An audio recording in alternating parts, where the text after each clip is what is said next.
എന്തായാലും 6 പ്രതികൾക്കെതിരെയും ഗൂഢാലോചന ഇപ്പോൾ കോടതിയിൽ തെളിഞ്ഞിരിക്കുകയാണ്. അപ്പോൾ ഏറ്റവും പ്രധാനം പ്രോസിക്യൂഷന്റെ അന്വേഷണ സംഘത്തിന്റെ കണ്ടെത്തൽ പ്രകാരം ഈ പ്രതികൾക്ക് ഗൂഢാലോചനയ്ക്ക് നേതൃത്വം നൽകിയതായി കേസിൽ 8ാം പ്രതിയായി മുൻപ് ചേർക്കപ്പെട്ടിരുന്ന ദിലീപ് ആയിരുന്നു.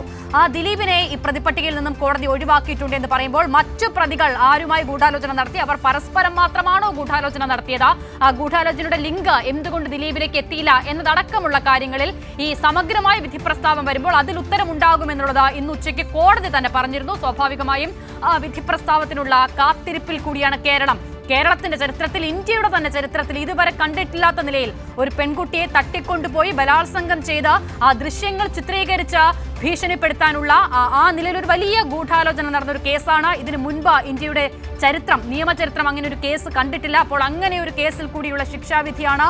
അതിന് ആ നിലയിൽ അത്ര വലിയ പ്രാധാന്യം കൂടിയുണ്ട്. അതിനോടൊപ്പം തന്നെയാണ് ബലാത്സംഗം അത് ഒന്നാം പ്രതി മാത്രമാണ് അങ്ങനെ ഒരു കൃത്യത്തിലേക്ക് കടന്നത്. മറ്റുള്ളവർ ആ പെൺകുട്ടിയെ ഉപദ്രവിച്ചിട്ടില്ല എന്നുള്ള പ്രതികളുടെ വാദം പൂർണ്ണമായും കോടതി തള്ളുന്നു. ഈ കൃത്യത്തിൽ പങ്കെടുത്ത 6 പേർക്കെതിരെയും ബലാത്സംഗം തെളിഞ്ഞിട്ടുണ്ട് എന്ന് പറയുമ്പോൾ ഇനി അങ്ങോട്ടുള്ള നിയമവ്യവഹാരങ്ങളിലും ഏറ്റവും സുപ്രധാനമായ ഒരു ഏടായി അത് മാറുന്നുണ്ട്. പി രാജീവ് നിയമമന്ത്രി മാധ്യമങ്ങളെ കാണുകയാണ്. അദ്ദേഹത്തിന്റെ പ്രതികരണമാണ് വന്നത്. വിധി പ്രസ്താവം പൂർണ്ണമായി വന്നാൽ മാത്രമേ മറ്റു കാര്യങ്ങൾ പ്രതികരിക്കാനാകൂ എന്നതാണ് നിയമമന്ത്രി പ്രതികരിച്ചത് എന്നുള്ളതാണ് മനസ്സിലാക്കുന്നത്. സ്വാഭാവികമായും ഇപ്പോൾ നമ്മൾ പറഞ്ഞ ഒരുപാട് കാര്യങ്ങൾക്കടക്കം എന്തുകൊണ്ട് അങ്ങനെ ഒരു തീരുമാനത്തിലേക്ക് കണ്ടെത്തലിലേക്ക് കോടതി എത്തി എന്നതിലടക്കം ഈ സമഗ്രമായ വിധി പ്രസ്താവത്തിൽ അത്തരം വിവരങ്ങൾ എല്ലാം ഉണ്ടാകുമെന്നുള്ളത് കോടതി തന്നെ പറഞ്ഞ സാഹചര്യം കൂടിയുണ്ട്. സാലിയിലേക്ക് പോകാം. സാലി, എന്തായാലും ഞാൻ മുൻപ് പറഞ്ഞതുപോലെ ഈ 2 കാര്യങ്ങൾ, എല്ലാ പ്രതികൾക്കെതിരെയും ബലാത്സംഗ കുറ്റം നിലനിൽക്കുമെന്നുള്ള കോടതിയുടെ ഒന്നാമത്തെ കണ്ടെത്തൽ, അത് ഏറ്റവും പ്രധാനമാണ്. ഇനി ഇത്തരം കേസുകളിലെ നിയമവ്യവഹാരങ്ങളിലടക്കം ഗൂഢാലോചനയിൽ പങ്കെടുത്തവരുണ്ട്. ഇതിൽ ഈ പെൺകുട്ടിയെ വളരെ ആസൂത്രിതമായി ഈ പൾസർ സുനിക്ക് അരികിലേക്ക് എത്തിച്ചവരുണ്ട്. അപ്പോൾ ഇങ്ങനെ ശാരീരികമായി ഉപദ്രവിക്കുന്നതിലടക്കം നേരിട്ട് കടന്നിട്ടില്ല എന്ന് വാദിച്ച പ്രതികളടക്കമുണ്ട്. പക്ഷേ ഇവരെല്ലാവരും ബലാത്സംഗത്തിന്റെ പരിധിയിൽ വരുന്നുവെന്ന് പറയുമ്പോൾ ഇത്തരം കേസുകളിൽ ഇനി ഒരു ഉരകല്ലാകാൻ പോകുന്ന വിധി കൂടിയായി ഇത് മാറുമല്ലേ? തീർച്ചയായും. കാരണം ഇത്തരം കോടതി ഇന്ന് വാദത്തിനിടെ സംശയം പ്രകടിപ്പിച്ച ഒരു കാര്യത്തിന് ഇതേ കോടതി വിധിന്യായത്തിൽ ഉത്തരം നൽകിയിരിക്കുന്നു എന്നുള്ളതാണ്. അതായത് എല്ലാ പ്രതികൾക്കും പരമാവധി ശിക്ഷയായി 20 വർഷം കഠിന തടവ് നൽകണം എന്ന പ്രോസിക്യൂഷൻ വാദത്തിനിടെ ജഡ്ജി തന്നെ ഖണ്ഡിച്ചിരുന്നു. അതായത് ഈ ബലാത്സംഗം എന്ന കുറ്റകൃത്യം നേരിട്ട് ചെയ്തയാൾ പൾസർ സുനി മാത്രമല്ലേ, പിന്നെ എങ്ങനെയാണ് ഇയാളെ സഹായിച്ചു എന്ന കുറ്റം മാത്രം നിലനിൽക്കുന്ന ആളുകൾക്കെതിരെ ബലാത്സംഗ കുറ്റത്തിനുള്ള ശിക്ഷ നൽകാൻ കഴിയുക എന്നൊരു ചോദ്യം കോടതിയുടെ ഭാഗത്തു നിന്ന് രാവിലെ വാദത്തിൻ്റെ ഉയർന്നിരുന്നു. അപ്പോൾ നമ്മളൊക്കെ ആശങ്കപ്പെട്ടത് പൾസർ സുനിക്കൊരു ശിക്ഷ, ബാക്കിയുള്ളവർക്ക് ലഘുവായ ശിക്ഷ എന്നതാവണം എന്നൊരു ആശങ്ക പടർന്നിരുന്നു. പക്ഷേ ആ ആശങ്കയ്ക്ക് അടിസ്ഥാനമില്ല. അതിനുള്ള ഉത്തരം കോടതി തന്നെ നൽകിയിരിക്കുന്നു. കോടതി വ്യക്തമായി പറഞ്ഞിരിക്കുന്നു എല്ലാവർക്കും ബലാത്സംഗ കുറ്റം നിലനിൽക്കും എന്ന് തന്നെയാണ്. അങ്ങനെയാണ് 20 വർഷം എല്ലാവർക്കും ശിക്ഷ ഉണ്ട് എന്നുള്ളത്. പൾസർ സുനിക്ക് മാത്രമല്ല, എല്ലാവർക്കും 20 വർഷം കഠിന തടവ് ഉണ്ട് എന്നുള്ളതാണ് അതിൽ നിന്ന് മനസ്സിലാക്കേണ്ടത്. അത് നേരത്തെ അശ്വത സൂചിപ്പിച്ചതുപോലെ ഉയർന്നു വന്ന ഒരു ചോദ്യത്തിനുള്ള ഒരു വലിയ ഉത്തരമാണ്. അതൊരു സന്ദേശം കൂടിയാണ്.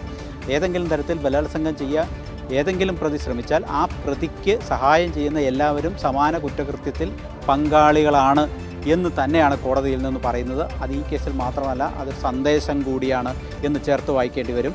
എല്ലാ പ്രതികളും 20 വർഷം കഠിന തടവ് ശിക്ഷ അനുഭവിക്കണം. അവർ വിചാരണ തടവുകാരായി കഴിഞ്ഞ കാലഘട്ടം കഴിഞ്ഞുള്ള കുറച്ചുള്ള തുക ജയിലിൽ കഴിയണം ഇനി ബാക്കി കാലം. ഒപ്പം ഓരോരുത്തരും വെവ്വേറെ തുക, അതിലേറ്റവും പരമാവധി തുക 7 ലക്ഷം പൾസർ സുനിക്കുള്ളതാണ്. ബാക്കിയുള്ളവർക്ക് ഏറിയും കുറഞ്ഞും തുകകളുണ്ട്. ആ 7 ലക്ഷം രൂപ പൾസർ സുനി അടയ്ക്കണം. പൾസർ സുനിയുടെ കാര്യത്തിലേക്ക് മാത്രം വന്ന 20 വർഷം കഠിന തടവും 7 ലക്ഷം പിഴയും. അതിൽ പൾസർ സുനി ഇതിനകം തന്നെ കുറേ നാളുകൾ 7 വർഷത്തോളം ജയിൽ ശിക്ഷ അനുഭവിച്ചിട്ടുണ്ട്. അപ്പോൾ 20 വർഷത്തിൽ നിന്ന് 7 വർഷം കുറച്ചാൽ ഉള്ള കാലയളവ് 7 വർഷം 6 മാസവും 7.5 വർഷം കുറച്ചാൽ ബാക്കി ഉള്ള കാലഘട്ടം, അതായത് ഒരു 12.5 വർഷക്കാലത്തോളം പൾസർ സുനി ജയിലിൽ കിടന്നാൽ അയാൾക്ക് ജയിൽ മോചിതനാകാം.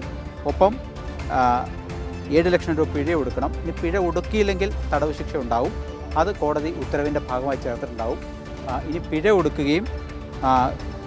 ഒടുക്കുകയാണെങ്കിൽ പൾസർ സുനിക്ക് ഇനി 12.5 വർഷം കൂടി ജയിൽ ശിക്ഷ അനുഭവിച്ചാൽ മതിയാകും.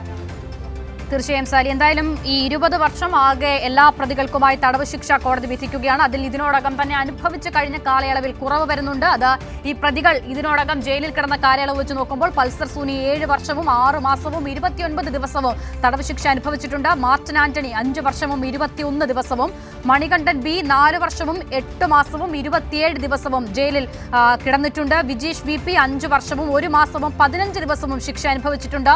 സലീം എച്ച് എന്ന വടിവാൾ സലീം 1 വർഷം 11 മാസവും 12 ദിവസവും ശിക്ഷ അനുഭവിച്ചിട്ടുണ്ട്. പ്രദീപ് 3 വർഷവും 3 മാസവും 28 ദിവസവും ശിക്ഷ അനുഭവിച്ചിട്ടുണ്ട്. അപ്പോൾ ഈ കാലയളവ് കുറച്ചായിരിക്കും ഇനി പ്രതികൾ ഈ കേസുമായി ബന്ധപ്പെട്ട ആകെ ശിക്ഷ അനുഭവിക്കേണ്ടി വരിക എന്നുള്ളതാണ് ഏറ്റവും പ്രധാനം. സാലി, നമ്മൾ ഏറെ ആകാംക്ഷയോടെ പ്രതീക്ഷയോടെ തന്നെ കാത്തിരിക്കുന്നത് ഈ കേസുമായി ബന്ധപ്പെട്ട പൂർണ്ണമായ വിധി പ്രസ്താവമാണ്. അതിന്റെ ഏതെങ്കിലുമൊക്കെ ഭാഗം കോടതി വായിക്കുമോ എന്നുള്ളതും കാത്തിരുന്നു. അത്തരം എന്തെങ്കിലും നടപടികളിലേക്ക് കോടതി കടക്കുന്നുണ്ടോ, അതോ എന്താണ് അവിടെ സംഭവിക്കുന്നത്?